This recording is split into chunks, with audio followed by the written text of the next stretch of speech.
बिस्मिल्लाहिर्रहमानिर्रहीम। अस्सलामु अलैकुम वरहमतुल्लाहि वबरकातुहू। अज़ीज़ तलबा, इस्लामियत लाज़मी के मज़मून के साथ आप लोगों की खिदमत में हाजिर हूँ। अज़ीज़ तलबा, आज का हमारा टॉपिक है गैर मुसलमों के हकूक़। जिस तरह इस्लाम ने मुसलमानों के मुसलमानों पर हकूक़ रखे हैं, उसी तरह इस्लाम ने गैर मुसलमों के भी हकूक़ रखे हैं। आइए गैर मुसलमों के हकूक़ को वन बाय वन डिस्कस कर लेते हैं। सबसे पहले तहफ़्फ़ुज़ जान व माल। कोई भी गैर मुस्लिम, यहूदी हो, ईसाई हो, मुशरिक हो, काफिर हो, वो अगर इस्लामिक स्टेट के अंदर रह रहा है तो उसकी जान, उसकी माल की हिफाजत स्टेट की जिम्मेदारी होती है। स्टेट उसकी जान की भी हिफाजत करेगी, उसके माल की भी हिफाजत करेगी। इस हवाले से हुज़ूर सल्लल्लाहु अलैहि वसल्लम का फरमान, प्यारे आका अलैहिस्सलातु वस्सलाम ने फरमाया, जिसने किसी जिम्मी को कत्ल किया वो जन्नत की खुशबू को नहीं सूंघेगा, हालांकि जन्नत की खुशबू 40 साल की मुसाफत से बंदा महसूस कर सकेगा। इमाम बुखारी ने इस मुबारक को नकल किया। दूसरा, मुआशी आज़ादी। गैर मुस्लिम स्टेट के अंदर जो रह रहे होते हैं उनको मुआशी आज़ादी होती है। वो कोई भी जायज़ कारोबार कर सकते हैं, उसके अंदर उनके लिए कोई भी हर्डल नहीं होनी चाहिए, कोई भी ऑब्स्टिकल्स उनके लिए नहीं होने चाहिए।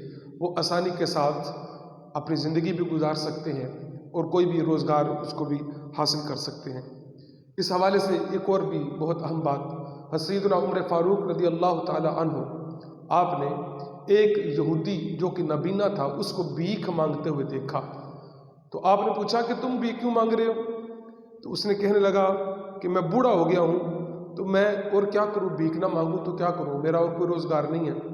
सय्यदना उमर फ़ारूक रज़ी अल्लाह ताला ने उसको पकड़ कर अपने घर ले आए, उसको माल, खाना वगैरह दिया और फिर उसके बाद उस जैसे जितने भी थे और जितने भी बूढ़े थे उन तमाम का वजीफ़ा बैतुल माल से आपने जारी कर दिया। ये एक हमारे पास एग्जाम्पल है बेहतरीन कि गैर मुसलमानों के साथ किस तरह का ट्रीट किया जाएगा। कानूनी मसावात, जिस तरह मुसलमानों के लिए कानून है उसी तरह गैर मुसलमानों के लिए भी कानून है। ये नहीं कि मुसलमानों, गैर मुस्लिम और मुसलमान दोनों के दरमियान कोई नाचाकी हो जाए तो फेवरिज्म दी जाए और मुसलमान के मुताबिक फैसला कर दिया जाए और गैर मुस्लिम के अगेंस्ट कर दिया जाए। हर इसकी इजाज़त नहीं है। एक एग्जाम्पल हुज़ूर सल्लल्लाहु अलैहि वसल्लम की सीरत तैयबा से आपके सामने रखता हूँ कि करीम आका अलैहिस्सलातु वस्सलाम के ज़माना के अंदर एक यहूदी और एक मुसलमान के दरमियान कोई मसला बन गया। तो हुज़ूर सल्लल्लाहु अलैहि वसल्लम ने यहूदी के हक़ के अंदर फैसला कर दिया। अब देखिए, कोई फेवरिज्म नहीं है, आपने यहूदी के हक़ के अंदर फैसला कर दिया। उसके बाद आ जाता है मज़हबी आज़ादी। कुरान ये कहता है ला इकराह फिद्दीन, दीन के अंदर कोई जबर नहीं। ज़बरदस्ती आप किसी को पकड़ कर इस्लाम के अंदर दाखिल नहीं कर सकते। अपनी मर्ज़ी के साथ जो उसके दीनी मामलात होते हैं उन तमाम को वो कर सकता है। अगर वो क्रिश्चियन है तो वो चर्च के अंदर जा सकता है, अगर कोई हिंदू है तो वो मंदिर के अंदर जा सकता है। कोई पाबंदी इस्लाम के अंदर इस तरह की चीज़ों की नहीं है। हर कोई अपने मज़हब के मुताबिक अपनी ज़िंदगी को गुजार सकता है। इज़्ज़त की हिफाजत, गैर मुसलमों की इज़्ज़त नामूस की हिफाजत भी की जाएगी। ये भी मुस्लिम स्टेट की रिस्पॉन्सिबिलिटी होती है कि वो हर लिहाज से उनकी इज़्ज़त का एहतमाम करेगी, उनकी बेइज्जती वगैरह नहीं की जाएगी। मुआहदों की पासदारी, अल्लाह तबारक व तआला कुरान हकीम के अंदर इरशाद फरमाता है इन्नल अहदा कान मसऊला, औफू बिल अहदी इन्नल अहदा कान मसऊला, कि वादा पूरा करो, बेशक वादा के मुतालिक सवाल किया जाएगा।